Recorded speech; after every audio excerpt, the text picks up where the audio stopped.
Madison's point of view.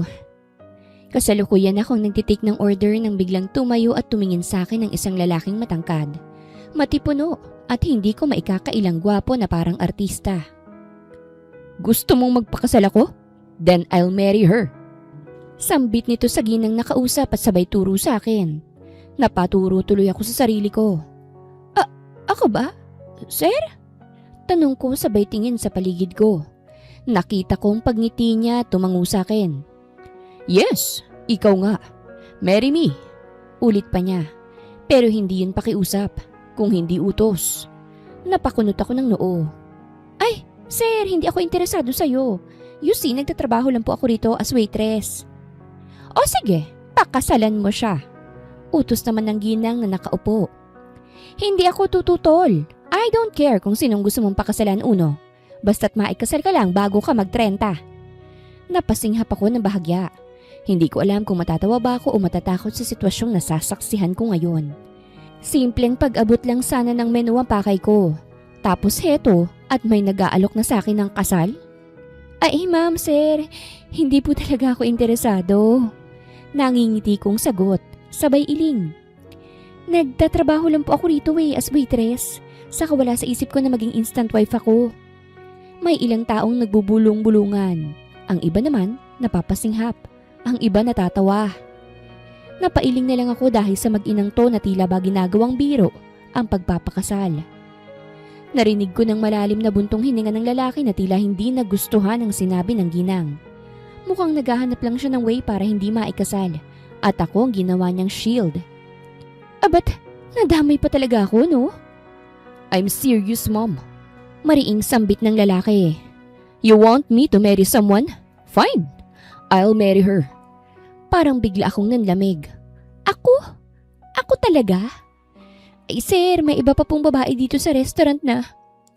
"Gusto mo ba ng dagdag na sahod, iha?" Singit bigla ng ginang na may malamig na tingin, pero matalim ang ngiti. "Or bonus, basta't maikasal ko lang tong anak ko bago mag-30.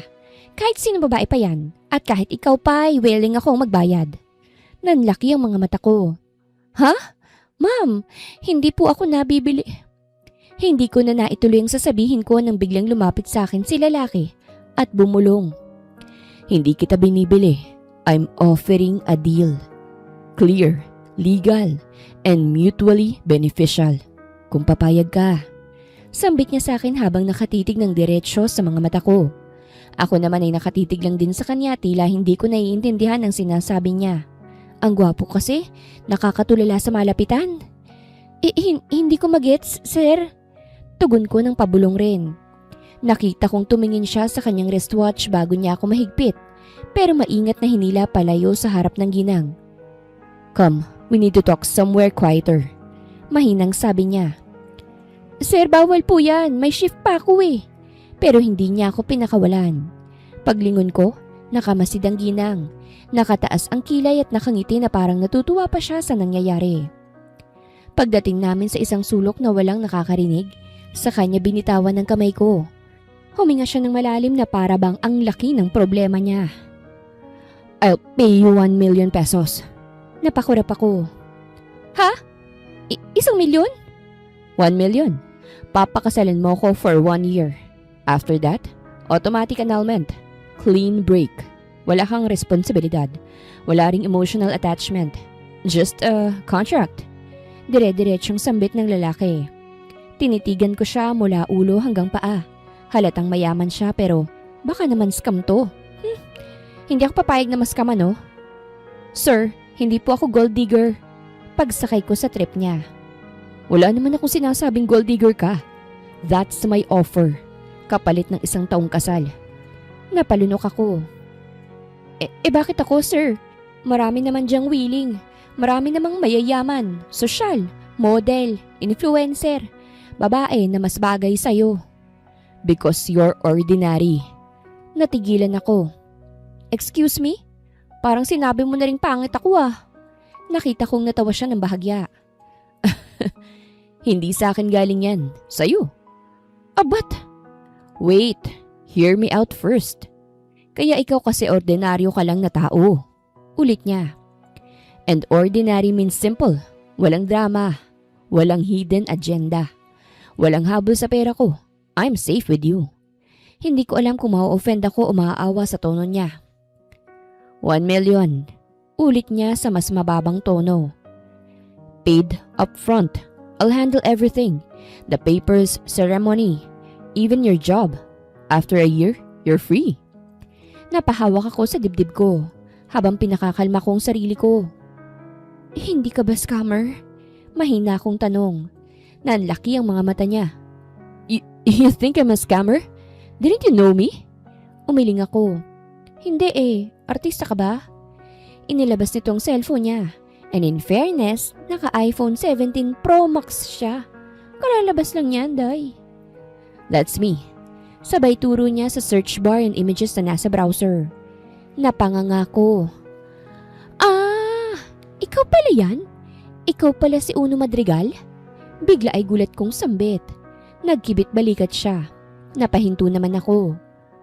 Kung ikaw yan, di bilyonaryo ka, tapos pakakasalan mo ko. Baliw ka na ba?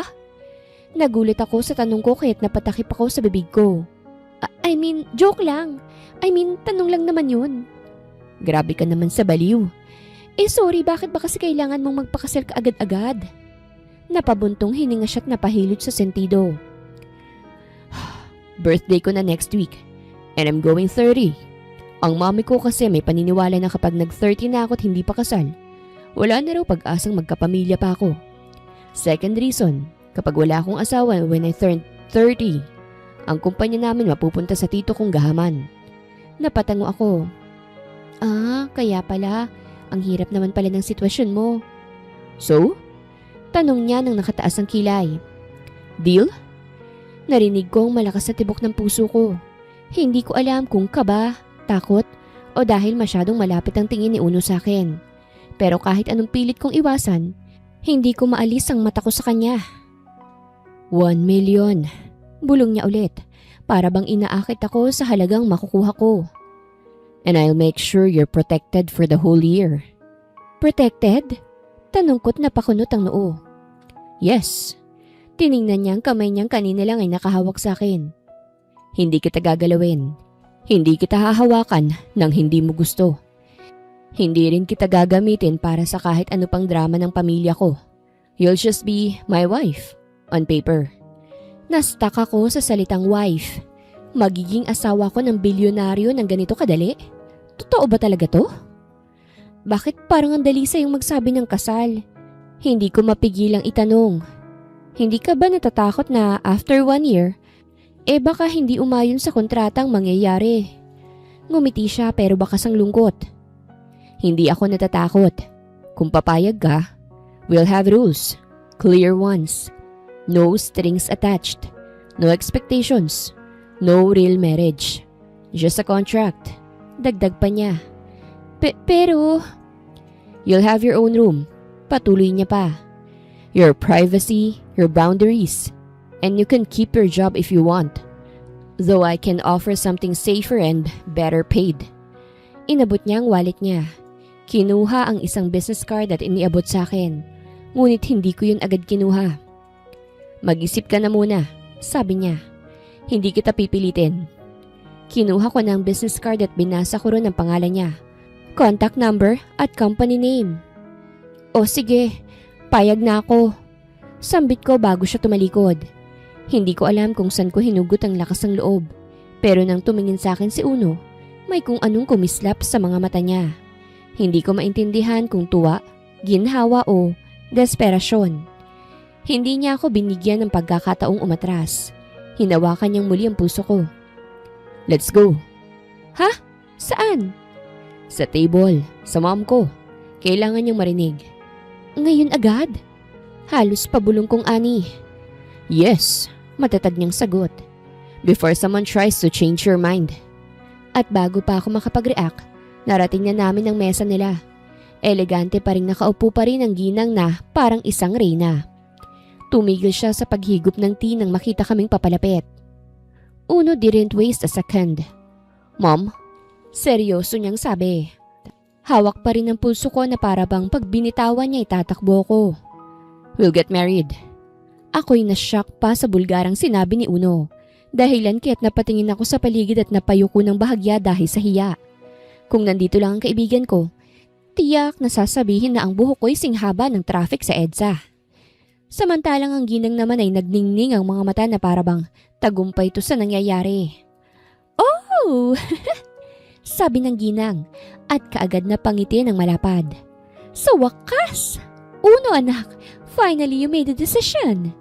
Pero ako, parang nalunok ko ang sarili kong hininga. Ano nga bang pangalan mo, Iha?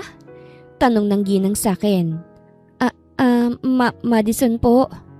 Hinila ko ni Unong palapit kaya't halos mapadikit ako sa braso niya. She agreed. The wedding will be as soon as possible. Mas mabuti yon, sagot ng ginang na halatang excited. I'll inform the lawyers and we'll start with the preparations. Mom, sambit ni Uno ng may respeto. She wants a simple ceremony. Nilingon ako ng ginang na para bang sinusukat kung deserve ko ba yun o hindi. Simple? Oh well, sige. As long as it's legal, I don't care about the rest. Huminga ako ng malalim, pero bigla akong napahigpit ng kapit sa palda ko nang maramdaman kong yumakap si Uno sa bewang ko. His touch was warm and gave the vibes of a possessive husband. Talaga bang magiging asawa na ako ngayon ng isang bilyonaryo? Tanong ko sa isip ko sabay kurot sa pisngi ko. Ouch! Mahina akong daing. Napatingin si Uno sa akin. Why did you do that? Tanong nitong naguguluhan. Baka kasi panaginip lang eh. Sabay kamot ko sa pisngi ko. Natawa naman si Uno. You're silly. Yes, it's not planned, but it's certainly not a dream, Madison. Pagbasa niya sa nameplate ko. Ang gwapo lalo ng bilyonaryo mapapangasawa ko. Okay, sige, bahala na si Batman. Kinabukasan ay muntik ko ng ibagsak ang cellphone ko nang makita kong sarili kong mukha sa social media. Hashtag Uno Madrigal engaged. Hashtag mystery girl. And hashtag the lucky waitress. At sa comment section, either pinupuri ako, kinaiinggitan ako, o iniinsulto ako ng mga taong hindi ko naman kilala. Kaya't nang dumating si Maxine sa apartment ko, halos isampal niya sa mukha ko ang screen ng phone niya. OMG! Madison! Tili niya. Girl, siya yung billionaire na Madrigal. As in, Madrigal Tech Group. As in, the man of everyone's dreams. Alam mo bang may fanbase siya? As in, literal na may mga Mrs. Madrigal Club. Napaupo ako sa sofa at halos mapatid ang hininga ko.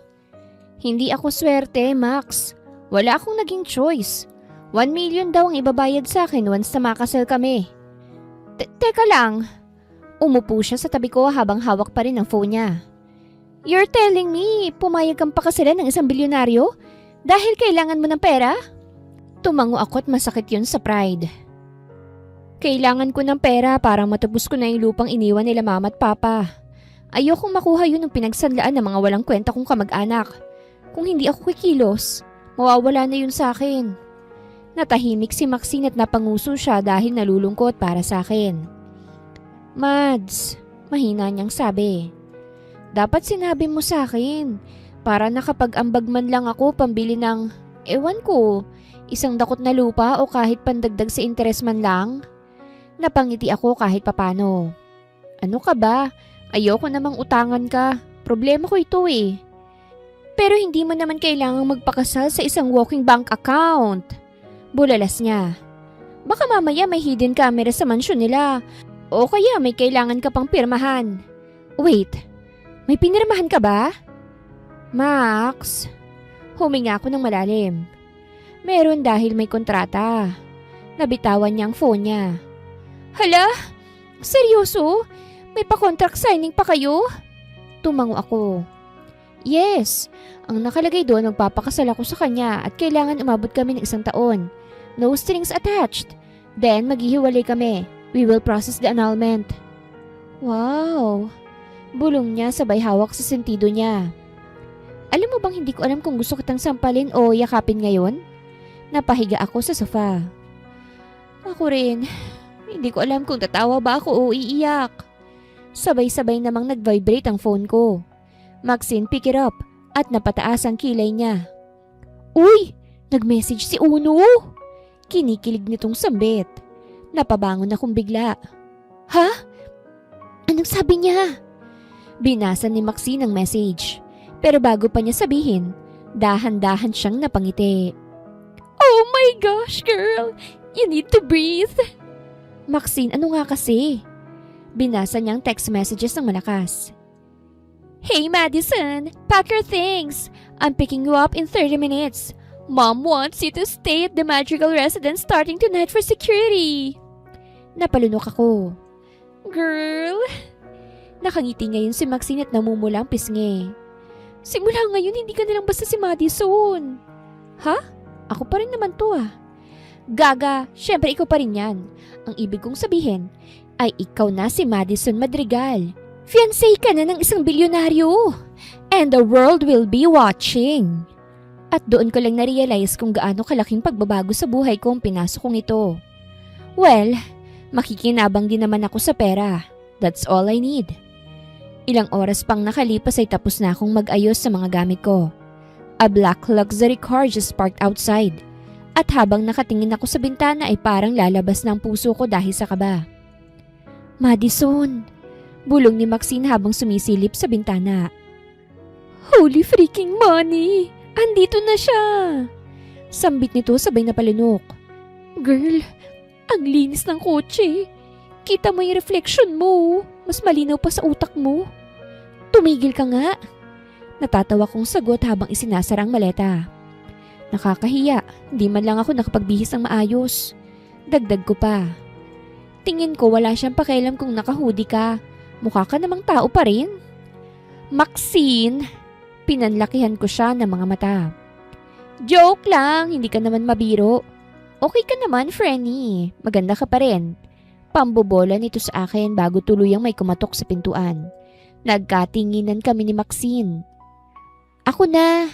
Pag-aalok niya't kaagad na nagtungo sa pintuan at binuksan yon. Kaagad kong nakita si Unong nakaitim na long sleeves, nakaayos ang buhok at halatang galing sa isang meeting na for sure ay milyon-milyon ang nakataya. Pero nang nakita niya ako ay bahagyang lumambot ang tingin niya. Hi Madison, bati niya. Ready ka na ba? Tanong nito sa akin. Ramdam ko ang kaba ko na parang gustong tumalo ng puso kong palabas. Oo, sandali lang ah. Sambit ko saka inabot ang maleta. Hindi pa man ako nakakapag-adjust ay inabot niya na yon mula sa kamay ko. Si Maxine namang sa likod ko ay napapabulong. Lord, bigyan mo rin ako ng ganitong jowa, please. Pinanlakihan ko ng mga mata si Maxine dahil baka marinig ni Uno at baka kung anong isipin nito. Let's go. Sambit ni Uno saka tumingin sandali kay Maxine. Thank you for helping her. Kumaway si Maxine na para bang artista ang kaharap niya. Paglabas namin ay binuksan agad ni Uno ang pinto ng sasakyan para sa akin. At doon ako napatitig. Sir, Uno, hindi mo naman kailangang pagbuksan pa ako ng pinto. It's part of the deal. Sagot niya. I'll take care of you for the whole year. Ngumiti na lang ako ng bahagya saka pumasok na sa loob at umupo sa passenger seat. Pagkatapos niyang umikot at sumakay sa driver's seat, ay sinara niya ang pinto. Nang makapasok siya, saglit niya akong tiningnan. Are you nervous? Tanong niya.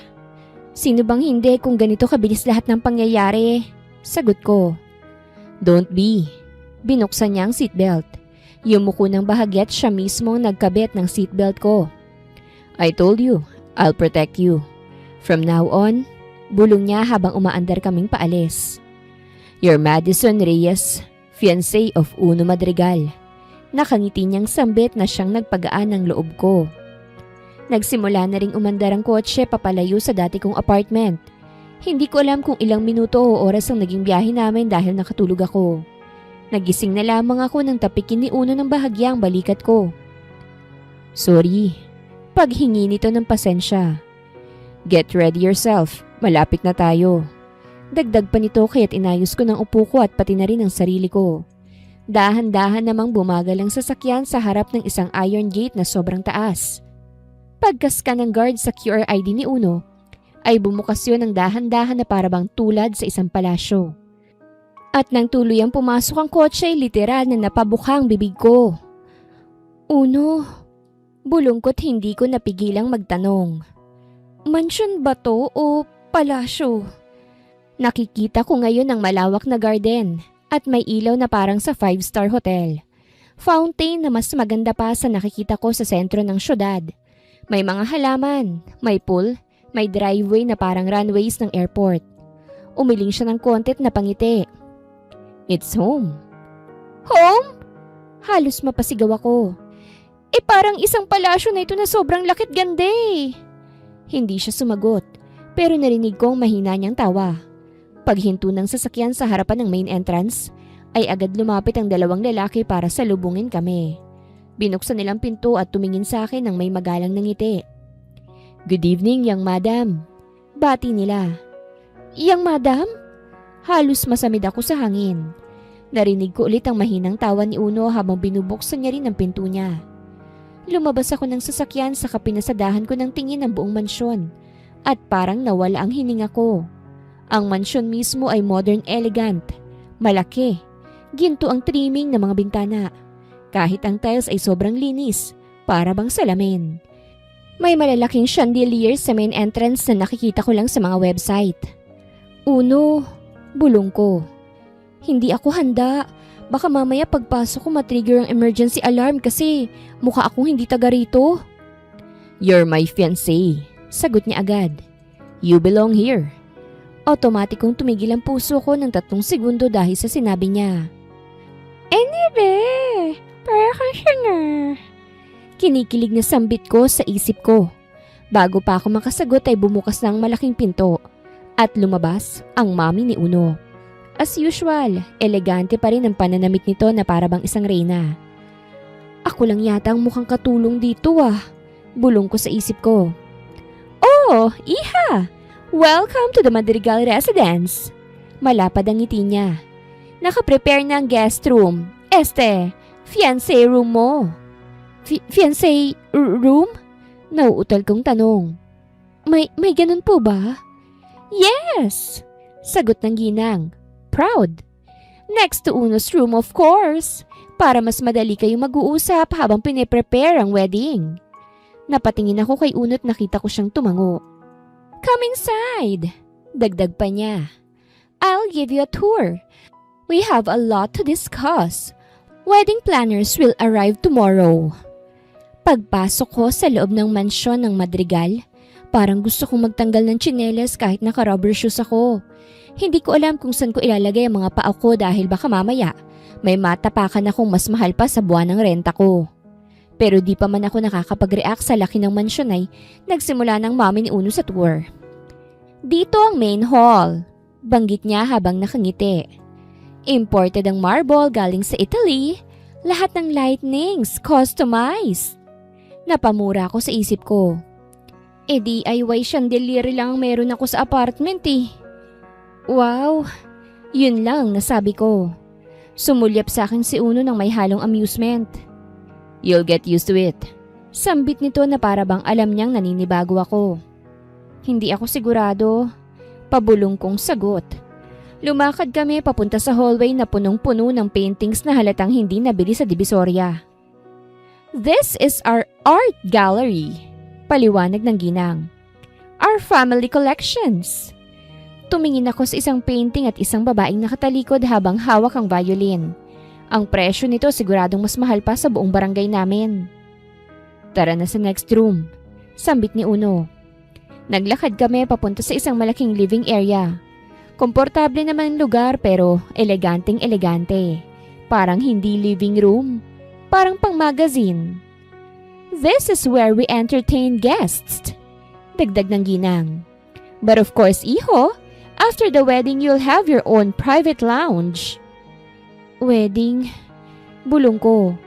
Parang ang bigat ng salitang tumatarak sa dibdib ko. Sunod na dinala nila ako sa dining room. May mahabang mesa. Pang royal banquet. Tapos, sa back garden. May pool, may gazebo, may mini lake, at isang maliit na greenhouse. Pero ang pinaka nakakuha ng atensyon ko ay ang pag-akyat namin sa second floor. "This will be your room, Madison," sabi ng mami ni Uno habang binubuksan ng isang pinto. Napahinto ako't halos hindi nakapagsalita sa nakikita ko. Mas malaki pa ito sa buong apartment na tinitirhan ko. May queen-sized bed, soft lighting, balcony, sariling CR na parang pang-hotel, at walk-in closet na pwedeng tirahan ng 5 tao. Ma'am? Nanginginig kong sabi. Sigurado po ba kayo na para sa akin to? But of course! Sagot niya. Fiancé ka na ng anak ko. At isa pa, call me mommy. Tumingin ako kay Uno na nakatayo sa pintuan para lang makumpirma ko kung alam ng mami niya ang kontrata namin. That's just temporary kasi kapag mag-asawa na tayo, sa isang kwarto na tayo matutulog. Sabay kindat ni Uno na kaagad ko namang naintindihan. Exactly! Sagot ng ginang na walang kamalay-malay ang dalawa na alam nito ang totoo. At para sa ginang, ay forever ang gusto niya para sa dalawa. Hindi bastang kontrata lamang. O siya sige, kayo na muna rito at may aasikasuhin pa ako. Iniwan kami saglit ang mami niya para tumawag sa wedding planner. At nang masarang pinto, kaming dalawa na lang ni Uno ang natira. Nakahalukip-kip ito habang nakasandal sa pader. Ako naman, nakatayo sa gitna ng room at hindi ko alam kung anong susunod kong gagawin. You okay? Tanong niya. Hindi, diretso kong sagot. Pero I'm trying. Tumango siya. You did great downstairs. Ha? Wala naman akong ginawa. You survived the entrance. Nakangiti siya ng konti. Trust me, that's something. Huminga ako ng malalim. Uno, sigurado ka ba talaga rito? Sobra. Seryoso ako. Seryoso rin akong maging asawa ka. Lumapit siya ng isang hakbang. Madison, listen. I know this is overwhelming, but I'm not going to let anyone hurt you. Not my family, not the media, not anyone. Napatingin ako sa kanya at dun ko na-realize. No matter how cold or calculative he seems, there's something in his eyes na nagsisilbing he means it. From now on, patuloy niya, I'm responsible for you. And when the year ends? Tanong ko na halos pabulong. He paused. Then I'll set you free. Pero may kakaiba sa tono niya. Hindi ko alam kung bakit pero parang may lungkot na hindi niya sinasabi. Rest for now, dagdag niya. I'll send someone to bring your dinner here. At paalis na sana siya nang pigilan ko. Uno, lumingon siya. Thank you, sambit ko. Sandaling tumigil ang oras. Hindi siya ngumiti pero lumambot ang ekspresyon ng mukha niya. You don't have to thank me, Anya. We're a team now. At tuluyan na siyang lumabas ng pinto. Ako naman ay naiwang kinikilig at nagtatatalon sa ibabaw ng malambot na kama hanggang sa matumba ko. Hi Lord! Walang taong hindi mai-inlove kay Uno kung ganun siya kagwapo. Kinikilig kong sambit.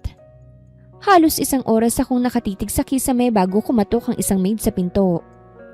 Ma'am Madison, Sir Uno is requesting you to join them for dinner. Kinabahan agad ako. Nag-ayos ako ng bahagya. Binrush lang ang buhok. Inayos ang damit. Tapos ay huminga ng malalim bago lumabas ng room. Pagbaba ko sa hagdan, nando doon si Uno. Nakahawak sa railings. Waiting for me. The way a groom waits for a bride sa altar. You're on time. Malumanay niyang sambit. Sorry kung naghintay ka. Nahihiya kong sagot. Hinawakan niyang likod ko upang alalayan ako. Oh my gosh, ramdam kong init ng kamay niya. Let's go, sambit niya. Pagpasok namin sa dining hall ay muntik na akong umatras. Sa mahabang lamesa ay napakaraming pagkain. Nang tingnan ko kung sinong naroroon, nakita ko ang mami ni Uno. Isang lalaking nasa 50s na ang edad at isa pang lalaki na tila kaedad lang ni Uno. Oh, Madison! Iha! Bati ng mami niya. Come sit together with Uno. Sabay kaming naglakad ni Uno patungo sa upuan. Saka prenteng umupo. Nang mga oras na yun ay ramdam ko kagad ang bigat ng mga tingin ng dalawang lalaki na para bang sinusuri ang pagkatao ko. I'm Uno's father. Since hindi pa naman kayo kasal ng anak ko, you can call me Uncle Fred. Pakilala ng may edad na lalaki. So you're the woman Uno decided to marry? Walang emosyong sambit nito. Yes po. Sagot ko habang pilit na pinakakalma ang sarili ko. Tell me, what do you do for a living? Tanong pa nito habang nakatingin ng diretso sa akin. Waitress po. Napahinto sa paghiwa ng karne si Uncle Fred. Dahilan kaya't napatingin ako kay Uno na tinanguan lang ako na para bang sinasabi niyang okay lang at maging totoo ako sa sarili ko. Oh, a waitress? Simpleng reaksyon lamang yun pero ramdam kong panguhusga sa tono nito. Pero bago pa ako malusaw sa kanya ay nagsalita si Uno. She works hard. Diretsyong sambit ni Uno at ramdam ko sa tono niya na para bang pinoprotektahan niya ako. And she's smart. Dagdag pa niya. And decent. And honest. Ilan lang yan sa mga katangian niya na nagustuhan ko sa kanya. Lihim akong napakislot sa kung papaano akong ipakilala ni Uno. Ganun niya ako ipagmalaki? Now I wonder if it's part of the show. Ang mami naman ni Uno, ngumiti. That's lovely to hear, Iho. Sambit nito habang nakatingin sa akin. At kitang-kita ko sa mga mata niya na totoo ang ngiting yun. Pero ang lalaking kaedad ni Uno ay peking umubo ng may pahiwatig. Waitress? Interesting choice, Uno. Very mindful. Sambit nito. I don't care what you're saying, so keep your comments to yourself, Brent.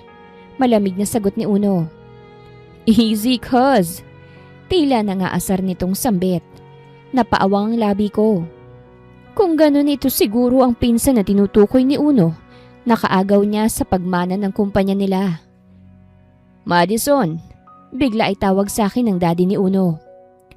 Are your intentions toward my son sincere?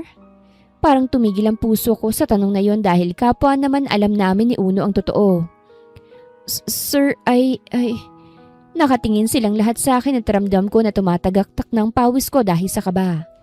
Pero bago pa ako makapagsalita, ay muling nagsalita si Uno. She's not after my money. Napalingon kaming lahat sa kanya. She didn't chase me. She's not asking for anything. Hindi siya maluhudad. Dagdag niya. And I was the one who asked for her to marry me. At doon ko naramdaman ang pag-iinit sa mukha ko. Hindi ko alam kung dahil proud ba siya sa akin o dahil nagalit siya sa mga magulang niya para ipagtanggol ako. Ang mami niya ang unang ngumiti. Well, that settles it. We support the engagement. Sambit nito. Kaagad ko namang napansin ang biglaang pagbabago ng emosyon ng pinsan ni Uno. You sure about that, Uno? Tanong ng pinsan nito na halos nakangisin ng pilit. Marrying someone you barely know? I'd rather marry her than someone who wants my inheritance. Tugon ni Uno ng diretsyo. Doon tuluyang natahimik si Brent. And for the first time tonight, Uno reached under the table para haplusin ang kamay ko. You're safe. Bulong niya ng sobrang hina na halos ako lang nakarinig. Malumanay akong napangiti at gumaan ang pakiramdam dahil matapos nun ay kumain kami ng hindi ako ang pinag-uusapan. Nang gabi rin na yun na ibinigay sa amin ni Uno ang basbas sa mga magulang niya. Gusto na nilang ikasal kami sa lalong madaling panahon. Rush wedding ang naging eksena. Halos wala pang 3 araw ay handa ng lahat. Para akong natulog lang tapos kinabukasan kasal ko na. Habang nakatitig ako sa malaking salamin ay halos hindi ako makapaniwala sa itsura ko.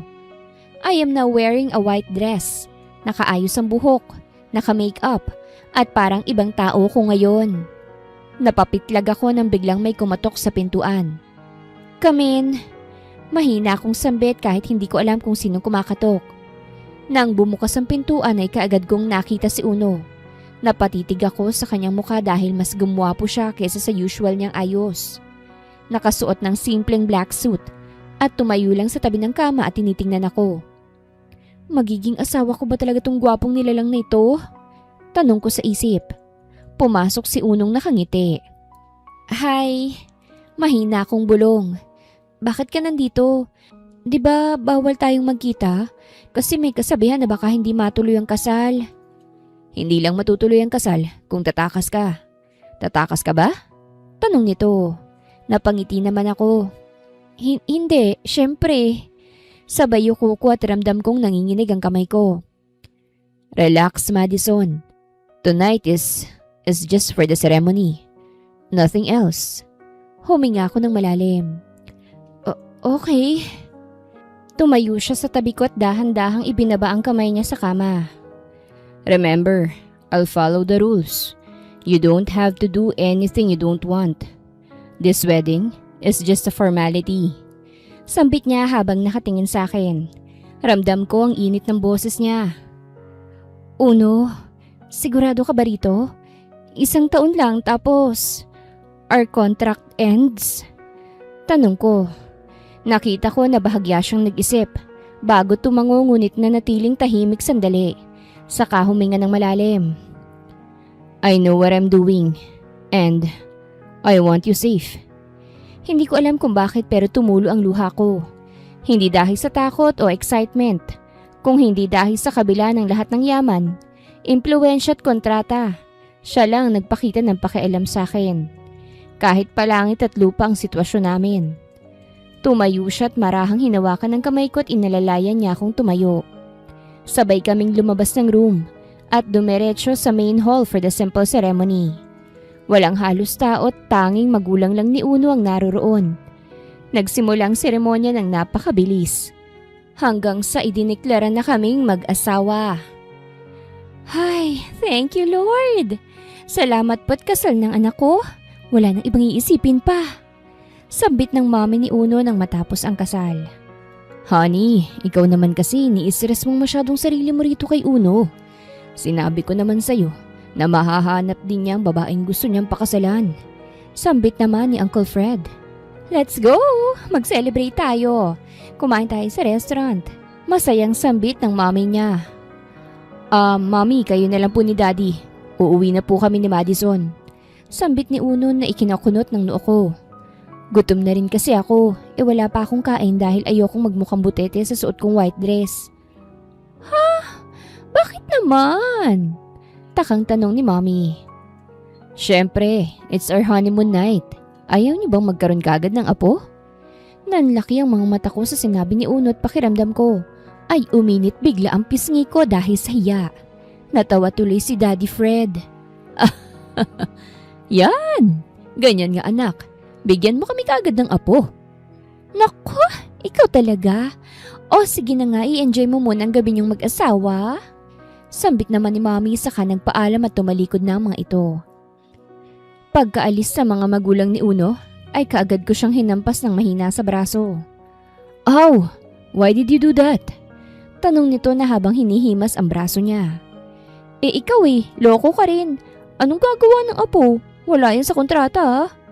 Sambit ko saka inirapan siya. Dahilan ko lang naman yun para hindi na natin sila makasama.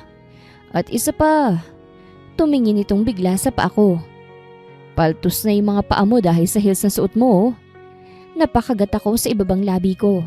Kanina pa talaga ako nasasaktan dahil gumagasgas yung suot kong heels sa balat ko. Ganito naman kapag bago yung heels tapos hindi pa ako sanay na magsuot ng ganito. Dahil sa trabaho, flat shoes lang naman ang gamit namin para iwas disgrasya. Kaya ko pa naman na...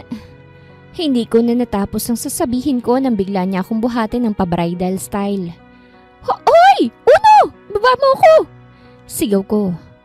Huwag ka nang malikot dyan. Ayokong mas lumala pang paltos mo sa paa. Ayokong mas masaktan ka pa. Natigilan ako sa pagpitlag at natahimik sa sinabi niya. Ramdam na ramdam ko kasi ang pag-aalala at pag-aalaga niya sa akin.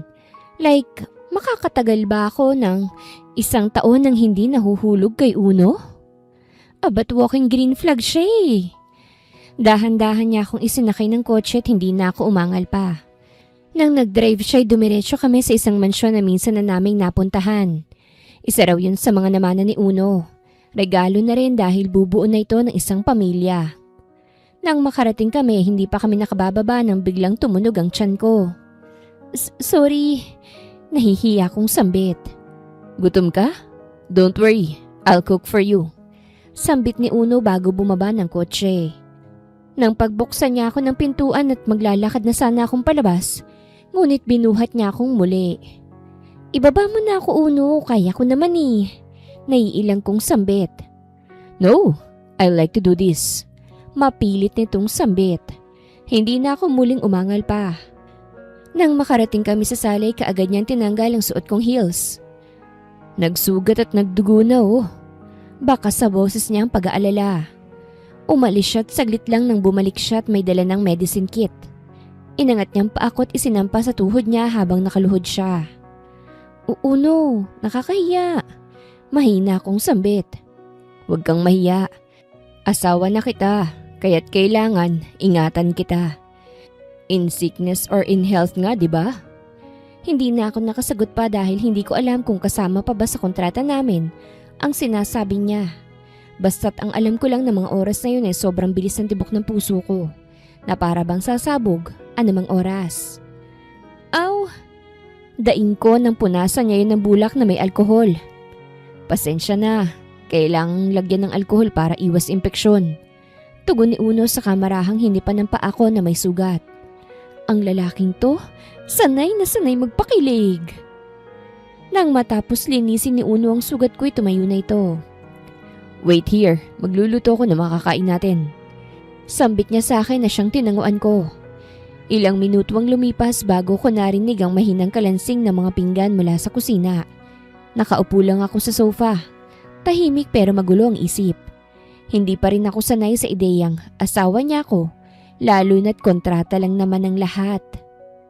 Maya-maya pa'y bumalik na si Uno. May hawak na tray na may 2 plato at isang mangkok ng mainit na sabaw. Dinner is ready. Nakangiti niyang sambit. Ha? Ikaw lang mag-isang nagluto? Gulat kong tanong. Of course. Gusto kong siguraduhin na malinis at masarap yung kakainin mo. Sagot niya na para bang napaka-normal lang ng lahat. Inilapag niya ang tray sa maliit na mesa sa harap ko. Sa kanya ako tinulungan na umusog ng konti. Dahan-dahan lang baka sumakit pa ang paa mo. Paalala niya. Umupo siya sa tabi ko. Pagtingin ko sa plato, simple lang ang pagkain. Steak, mashed potatoes, at gulay. Pero mukhang maayos ang pagkakaluto. Ang bango, hindi ko mapigilang sambit. Tikman mo muna bago ka humusga. Biro niya. Sumubo ako at hindi ko napigilang mapapikit sandali. Masarap. Mahina akong sabi. Napangiti siya. Good. Kumain ka pa. Kanina pa kumakalam yan tiyan mo. Tahimik kaming kumain sa umpisa. Tanging tunog lang ng kubyertos ang maririnig. Paminsan-minsan ay sinusulyapan niya ako na para bang tinitiyak kung okay nga lang ba ako. Masyado ka namang nakatitig. Nahuli ko siyang sabi ko. Checking lang kung nahihirapan ka ba. Sagot niya. Sabihin mo lang kung may kailangan ka. Napabuntong hininga ko. Uno, hindi mo kailangan gawin ng lahat ng to. Alam mo naman kung bakit tayo ikinasal. Tumigil siya sa pagkain at dahang-dahang tumingin sa akin. Alam ko yun. Sagot niya sa kalmado pa ring boses. Pero kontrata man o hindi, magkasama tayo sa iisang bubong. Ayokong pabayaan ka. Hindi ko alam kung anong isasagot kaya tumango na lamang ako at muling kumain. Pagkatapos namin kumain, inabot niya ang baso ng tubig sa akin. Busog ka na? Tanong niya. Oo, salamat sa masarap na pagkain. Ang galing mong magluto. Tumayo siya at kinuha mga pinagkainan namin. You're welcome, my wife. Magpahinga ka na muna at aayusin ko lang ito. Habang pinapanood ko siyang maglakad papunta sa kusina, hindi ko maiwasang mag-isip.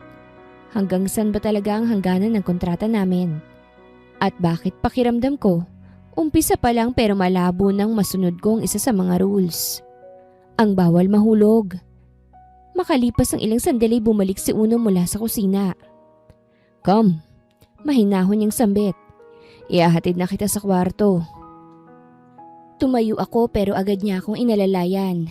Hindi na niya ako binuhat pero nakahawak ang kamay niya sa bewang ko.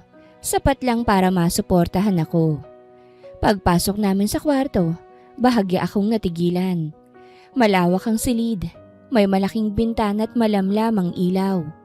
Sa gitna nito'y 2 kama, magkalayo ng konti.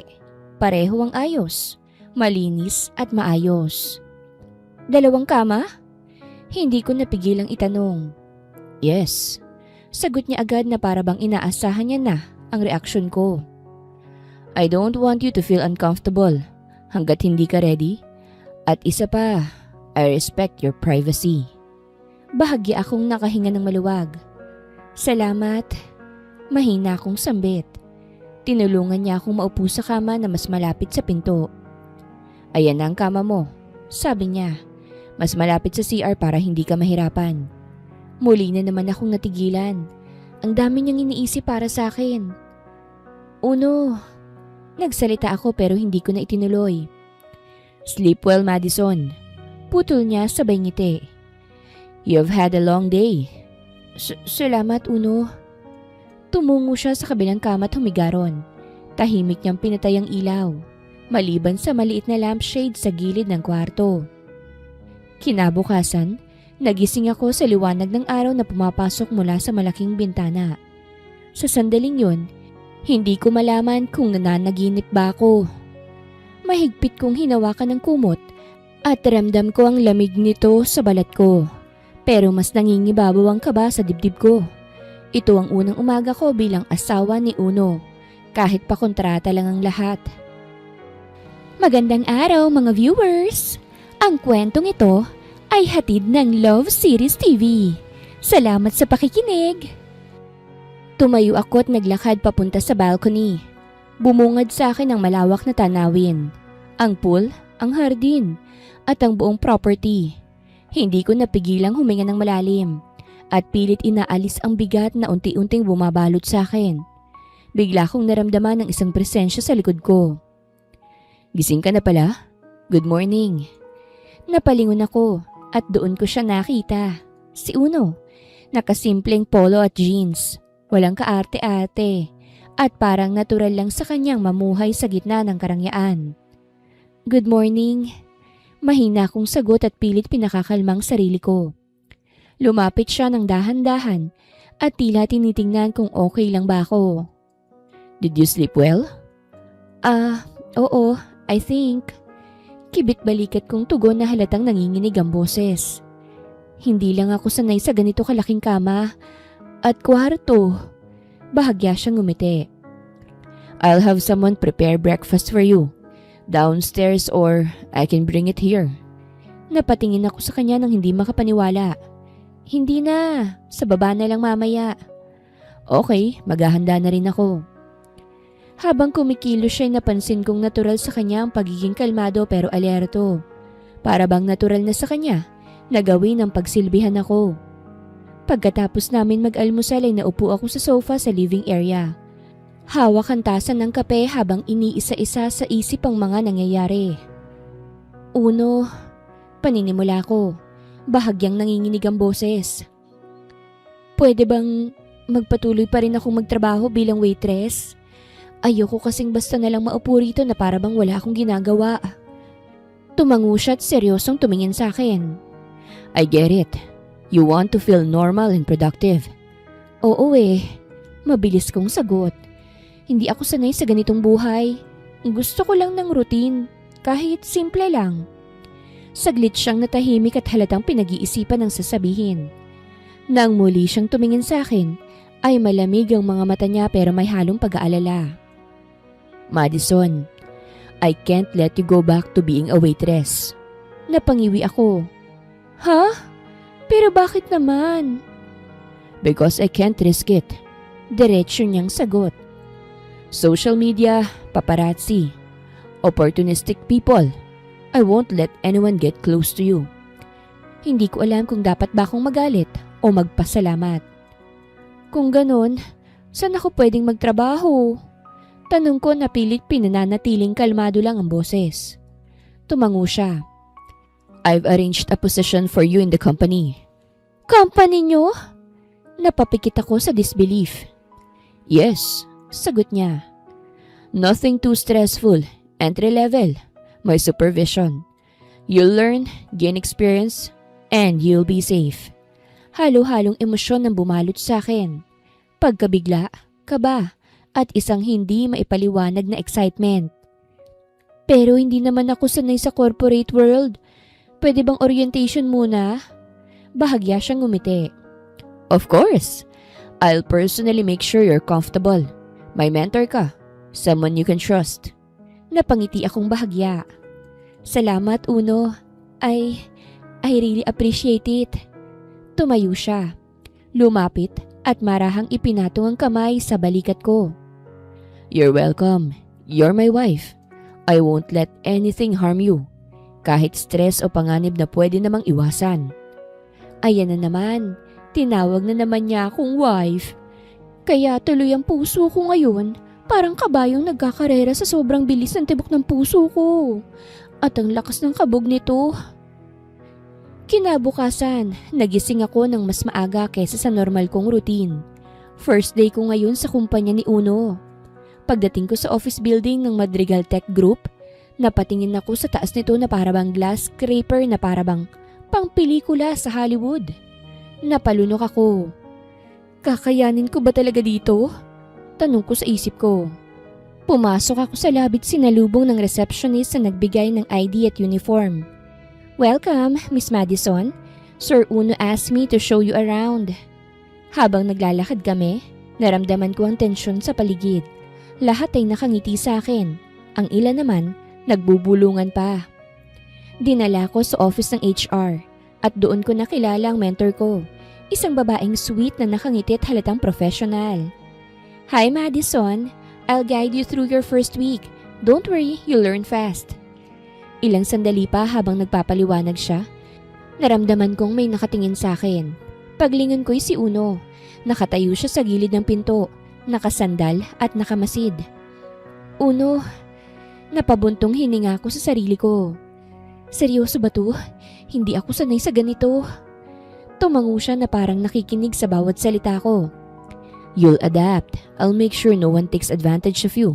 And you'll learn. You're smart.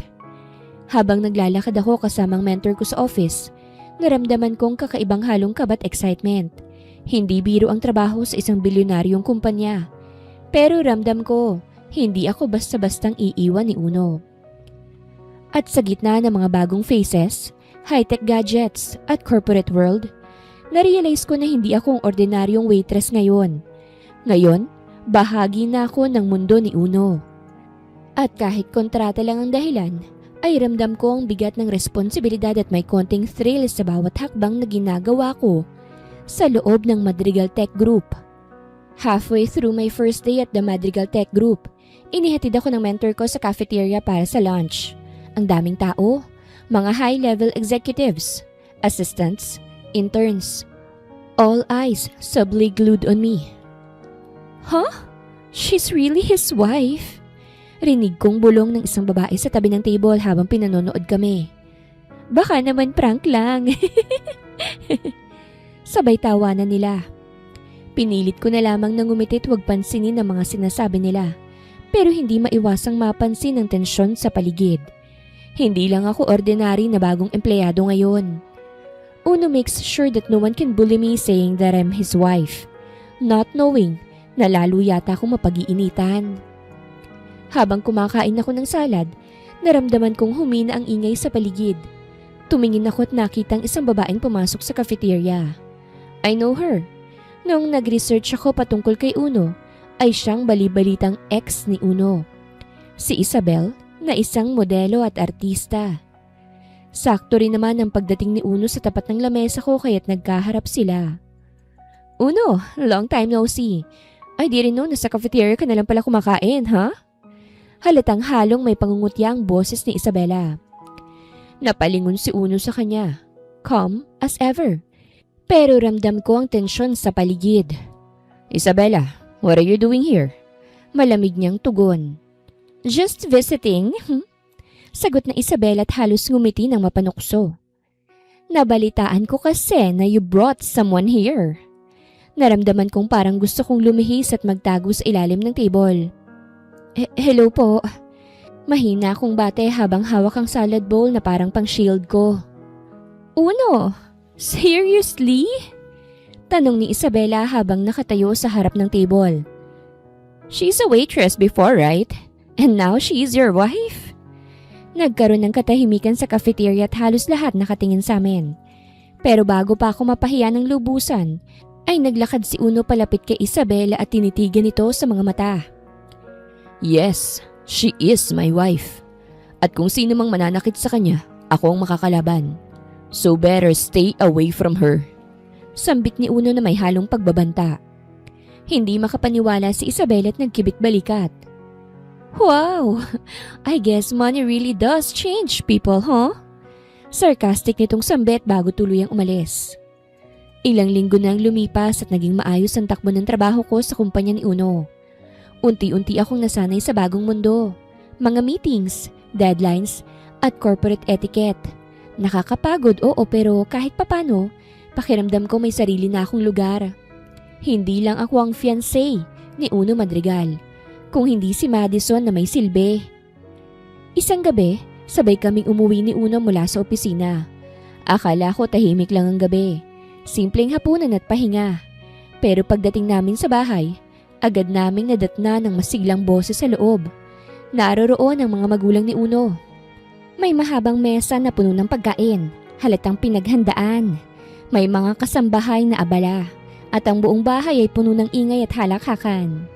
Surprise! Masayang sambit ng mami ni Uno nang makita niya kami. Nagpasalo-salo kami. Matagal na rin tayong hindi nagsasama-sama. Napangiti ako ng pilit at nagmano. Ganon din naman si Uno. Wala akong magawa kung hindi ang sumama at umupo sa tabi niya sa hapag. Habang kumakain, panay ang kwento ng parents niya tungkol sa negosyo, sa mga plano ng pamilya, at sa kung gaano sila kasaya na sa wakas ay may asawa na si Uno. Hanggang sa biglang ngumiti ng makahulugan ng mami niya tumingin sa aming dalawa. So, simula nito, tila may inaabang ang reaksyon. Kailan niyo naman balak bigyan ng apo ang mom at daddy? Natigilan ako. Tumatakbong panahon. Dugtong pa nito. Dalian niyo na, excited na kaming magkabibi sa pamilya. Parang biglang nawala ang hangin sa baga ko. Napahinto ako sa pagnguya, halos mabulunan. Mabilis akong inabutan ng tubig ng mami ni Uno pero ramdam kong namumula na ang mukha ko. Napansin kong pag-igting ng katawan ni Uno sa tabi ko pero hindi ko na hinintay ang sasabihin niya. Excuse me po. Mahina akong sambit at pilit na ngumiti. Sumama po yata yung pakiramdam ko eh. Aakit lang po muna ako. Hindi na ako naghintay ng sagot mula sa kanila. Tumayo ako agad at mabilis na naglakad palayo. Pagdating ko sa kwarto, isinara kong pinto at sandaling napasandal doon. Baby? Isang salitang kailanman ay hindi naging bahagi ng kontrata. Umupo ako sa gilid ng kama habang hawak ang dibdib na parang hinihingal pa rin. Paano kung malaman nilang totoo? Paano kung dumating ang araw na kailangan naming ipaliwanag ang lahat? Ilang sandali pa, narinig kong mahinang katok sa pinto. Madison. Tawag ni Uno sa pangalan ko pero may halong pag-aalala. Can I come in? Hindi ko agad sinagot. Huminga muna ako ng malalim sa kamarahang nagsalita. O sige, pasok ka. Dahan-dahang bumukas ang pinto at pumasok si Uno. Tahimik niyang isinara yun sa likod niya bago lumapit sa akin. Nakatayo lang ako sa gilid ng kama. Nakayuko. Pilit inaayos ang gulo sa isip ko. Sorry. Agad niyang sambit. I didn't expect that. Umiling ako. Hindi mo kasalanan. Sagot ko. Kahit ramdam kong nanginginig pa rin ang dibdib ko. Hindi lang ako handa kanina. Lumapit siya ng konti, pero huminto sa tamang distansya. You don't have to explain anything. Dagdag niya. Not to them, not to me. Napatingin ako sa kanya. Pero, paano kung paulit-ulit nilang itanong? Hindi naman tayo pwedeng magsinungaling habang buhay. Saglit siyang natahimik. Kita ko ang pag-igting ng panga niya bago siya huminga ng malalim. I'll handle it, mariin niyang sabi. I'll talk to them. I won't let them pressure you. Uno, mahina akong tawag. Contract or not, dugtong niya. Wala sa usapan ng baby. And I won't cross that line. Tumulo ang luha ko nang hindi ko namamalayan. Hindi dahil sa sakit, kung hindi sa bigat ng pakiramdam na may taong handang tumayo sa harap ng pamilya niya para protektahan ako. Salamat. Mahina akong sambit. Akala ko, mapipilitan tayong gawin ang bagay na yun eh. Umiling siya. Never. Saglit siyang nag-atubili, saka umupo sa kabilang kama. Inilapag niya ang mga siko sa tuhod at tumingin sa sahig. But I need to be honest with you. Dagdag niya. Napakunot ako ng noo. Ano yun? I won't lie to them forever. Sabi niya. Sooner or later, kailangan nating mag-set ng boundaries. Maybe even tell them that we're taking it slow. Tahimik akong tumango. Okay lang yun. Tumayo siya at lumapit sa pinto. Bago lumabas, huminto siyang muli at humarap sa akin. Madison, seryoso niyang sambit. You're safe here, I promise. Hindi ko alam kung bakit pero bago pa tuluyang makalayo si Uno, ay bigla itong huminto at bahagyang ipinilig ang ulo. Napakunot ako ng noo at agad tumayo. O bakit? May problema ba, Uno? Nag-aalala kong tanong. Para kong nahihilo. Tugon niya habang napahawak sa sentido. Bago pa man ako makalapit ng tuluyan, isang kakaibang hilo rin ang biglang pumasok sa akin. Parang umiikot ang paligid, kasabay ng pag-iinit ng katawan ko. Hindi ordinaryong init, kung hindi kakaibang pakiramdam na gumagapang mula dibdib pababa. Wait! Mahina akong sambit habang napaupo sa gilid ng kama. Ako rin! Nahihilo ko! Mabilis na lumingon si Uno sa akin. Sa unang pagkakataon, nakita ko ang kaba sa mga mata niya. Something's wrong. Seryoso niyang sabi. Kanina pa ba ganyan ang pakiramdam mo? Umiling ako. Hindi, ngayon lang, after dinner. Napatigil siya. Parang may biglang pumasok sa isip niya. Dahan-dahan siyang huminga. Pilit pinatatatag ang sarili kahit halatang hirap. Did you drink the wine? Tanong niya. Oo, konti lang. Sagot ko. Ikaw rin naman, di ba? Napamura siya ng mahina. Damn! Tumayo siya kahit halatang nahihilo rin. Saka lumapit sa pinto't agad akong isinara. Pagbalik niya sa akin, bakas sa mukha niyang matinding pagpipigil. Madison, mababa at mariin niyang sambit. Listen to me carefully. Naramdaman kong lalong umiinit ang balat ko. Ang tibok ng puso ko'y sobrang bilis na parang may sariling isip. I think they slipped something in the wine. Sabi niya. Something's wrong. Nanlaki ang mga mata ko. Ano? Stay here. Mabilis niyang utos. Don't move too much. Pero bago pa man ako makasagot, biglang nanlambot ang mga tuhod ko. Mabuti na lang at mabilis siyang nakalapit at nasalo ko bago ako tuluyang bumagsak. Uno! Mahina akong tawag. Halos pabulong na lang. Hinawakan niya ang balikat ko.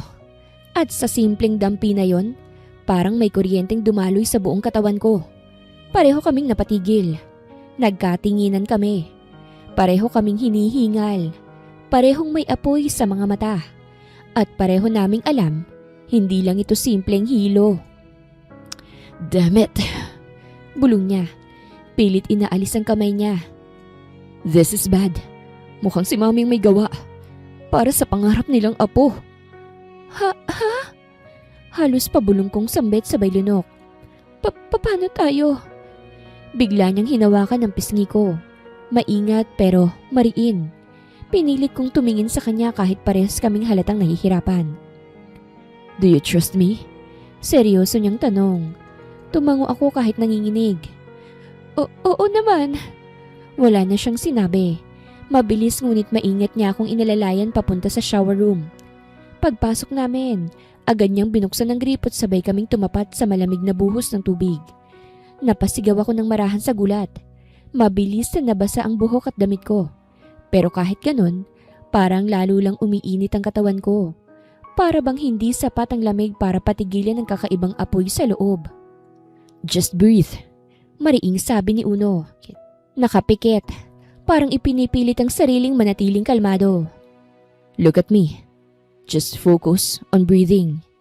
Sinubukan kong sundin siya. Huminga ako ng malalim, paulit-ulit, kahit ramdam ko ang panginginig ng mga kamay ko. Nakatayo lang siya sa tapat ko. Hindi lumalapit, hindi humahawak.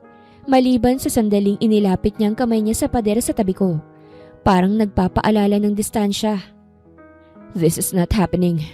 Mariin niyang sambit. Halos parang wala sa sarili niya. I won't let it. Lumipas ang ilang sandali. Hindi ko alam kung ilang minuto ba o segundo lang. Hanggang sa unti-unting humupa ang hilo ko. Mabagal pero ramdam kong bumababa ang init sa katawan ko. Kahit may natitirang panghihina.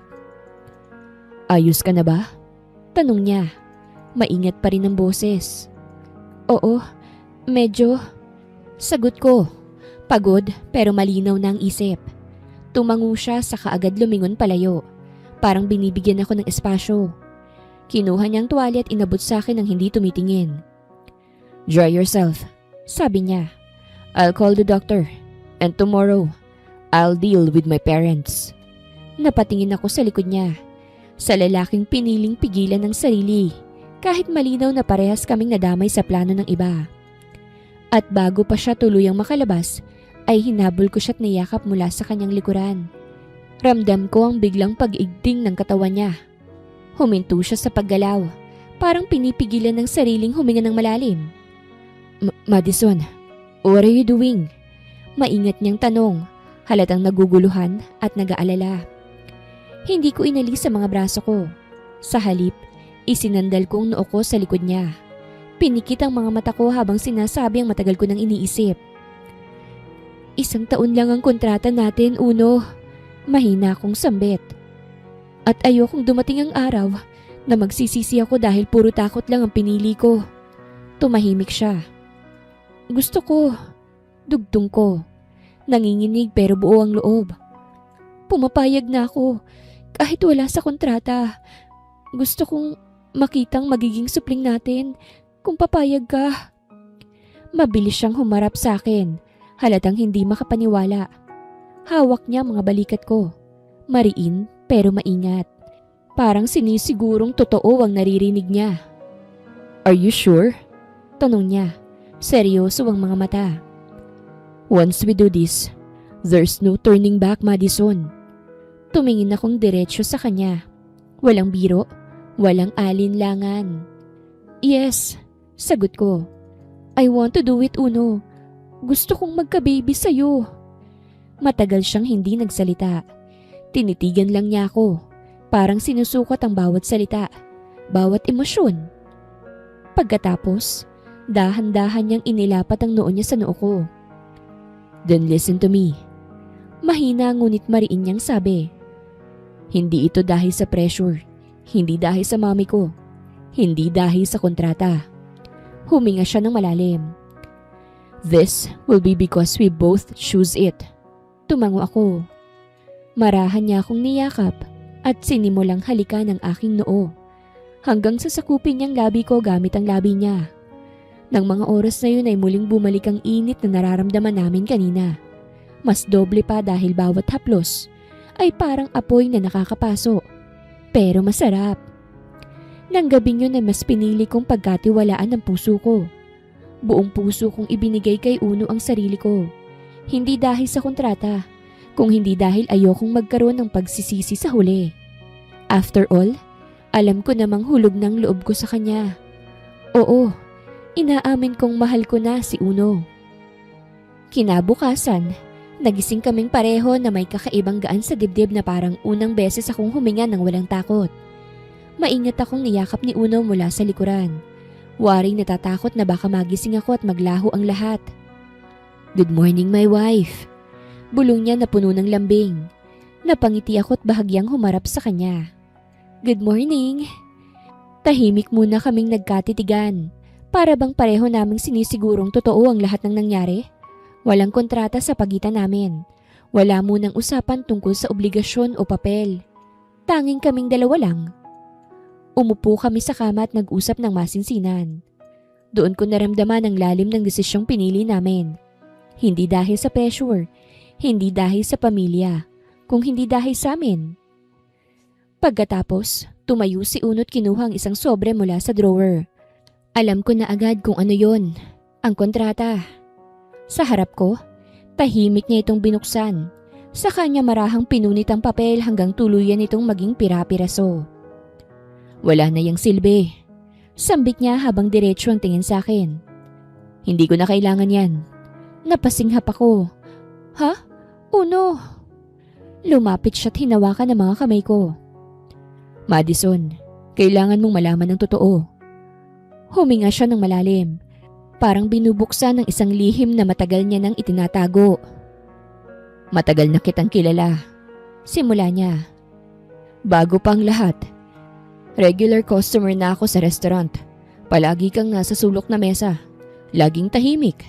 Laging mag-isa kapag break time. Akala mo hindi kita napapansin. Pero bawat pagpasok mo, alam ko na. I was the one who anonymously gave you flowers. Itinigil ko lang noong natakot ka na kasi naisip mo na baka masamang tao ako. Nanlaki ang mga mata ko. Ikaw? Ikaw pala yun? Tumango siya ng may munting ngiti. Doon pa lang, nahulog ng loob ko sa'yo.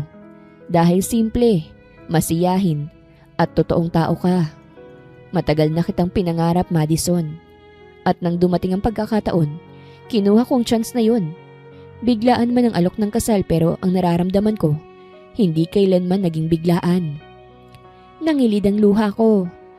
So, ang lahat ng to? Hindi kasi sinungalingan. Putol niya sa marahan na boses. Ang kontrata lang ang peke. Ang nararamdaman ko sa'yo, totoo na mula pa noon. Hindi ko na napigilan ang sarili ko. Yumakap ako sa kanya ng mahigpit na para bang ayokong pakawalan siya ng sandaling yon. Sa unang pagkakataon ay malinaw sa akin ang lahat. Hindi ako napadpad sa buhay ni Uno dahil sa papel o kasunduan. Nandito ako dahil pinili niya ako. At sa wakas, pinili ko rin siya. Pagbaba naman namin sa sala ay agad naman naming nadatna ng mami ni Uno sa sala na tila kanina pang naghihintay. May hawak tong tasa ng tsaa. Pero ang mga mata niya ay mapanuri at puno ng pananabik. Nang makita kami nito ay kaagad nitong napansin ang paraan ng pagkakahawak ni Uno sa kamay ko. At ang ngiti sa labi namin na bakas ang totoong saya. Bahagya siyang napatigil, saka unti-unting napangiti. Isang ngiting puno ng kahulugan. So, mahinahon itong sambit, sabay lagay ng tasa sa mesa. Mukhang naging maayos ang gabi niyo, ha? Ramdam kong uminit ang pisngi ko, pero bago pa ako makapagsalita, ay humakbang na si Uno sa unahan ko. Bahagyang inilagay ang sarili niya sa pagitan namin. Mom, seryosong sabi ni Uno. We need to talk. Ngunit imbis na mabahala, lalo pang lumambot ang ngiti ng mami niya. Tumayo ito't lumapit sa amin. Ay, anak! Sabi nito, halatang tuwang-tuwa. Hindi mo na kailangang magpaliwanag. Kita ko na. Napatingin to sa akin at sa unang pagkakataon, wala roon ang mapanuring tingin kung hindi saya at tagumpay. Success palang plano! Dagdag niya, hindi maitago ang tuwa. Matagal ko nang hinihintay to eh. Huminga ng malalim si Uno. Mom, kahit na anong nangyari kagabi, desisyon namin yun. Hindi dahil sa plano nyo. Tumango ang mami niya, pero hindi nabawasan ang saya sa mukha. Oo naman, ang mahalaga, masaya kayo. At mukhang sobrang saya pa nga. Hindi na ako nakapagsalita. Hawak lang ni Uno ang kamay ko at hinalikan niya yon. Makalipas ang 1 taon, matapos kong manganak ng malusog na sanggol ay nakaupo kami ni Uno sa hospital room. Hawak-hawak ang bagong silang naming sanggol. Napakaliit niya. Ang mga kamay at paa, halos kasing laki lang ng mga daliri ko. Marahang humihinga. At sa bawat hininga niya, ramdam ko ang init at tibok ng puso niya. Dahan-dahan kong idinikit ang baby sa aking dibdib. Hi Lucas! Bulong ko. Nangingiti kahit may luha sa gilid ng mata. Hi baby! Mommy loves you! Si Uno, nakatayo sa tabi ko. Marahan niyang hinawakan, binuhat niya ang baby ng marahan para masilip ang mukha niya. Napangiti siya ng malalim, halatang puno ng pagmamahal. Ang liit niya, pero ang tibok ng puso niya, ramdam ko na agad. Bulong ni Uno, saka ako tiningnan. Madison, salamat. Salamat sa'yo sa regalo na ito. Hinawakan kong kamay niya at tumingin sa kanya. Salamat din sa'yo, Uno, sa lahat ng ginawa mo para sa amin. Tugon ko dahil liramdam ko ang init ng pagmamahal niya sa amin. Dahan-dahan niya kaming niyakap ng marahan at pinipilit na maging maingat sa bawat paggilos. I promise, hinding-hindi ko kayo pababayaan. Ikaw, Madison, at ang mga magiging anak pa natin, mamahalin ko kayo ng higit pa sa buhay ko. Uno, mahina akong bulong habang nakangiti. I love you. I love you too, Madison. I thank God for these blessings. Dahan-dahan niyang dinala ang sanggol sa kanyang mga braso. Hi, little champ. Daddy loves you. Sambit niyang muli habang hinahaplos ang pisngi ng baby. Napangiti ako habang nakatitig sa mag-ama ko. Sinong mag-aakala na ang bilyonaryong biglang inalok ako ng kasal ay ama na ngayon ng anak ko? Grabe, wala na akong mahihiling pa sa Diyos. He gave me 3 in 1. A good and a loving husband, a beautiful child, and a good life that I will cherish forever. Tunay na hindi lahat ng pagmamahal ay makikita kagad sa simula. Minsan hindi natin namamalayan na mahal na tayo ng isang tao dahil sa takot. Ngunit kung kapwa bubuksan ng puso't isipan, magtatagpo ang dalawang puso na totoong nagmamahalan, gaya ng pagmamahal ni Uno kay Madison. Wakas!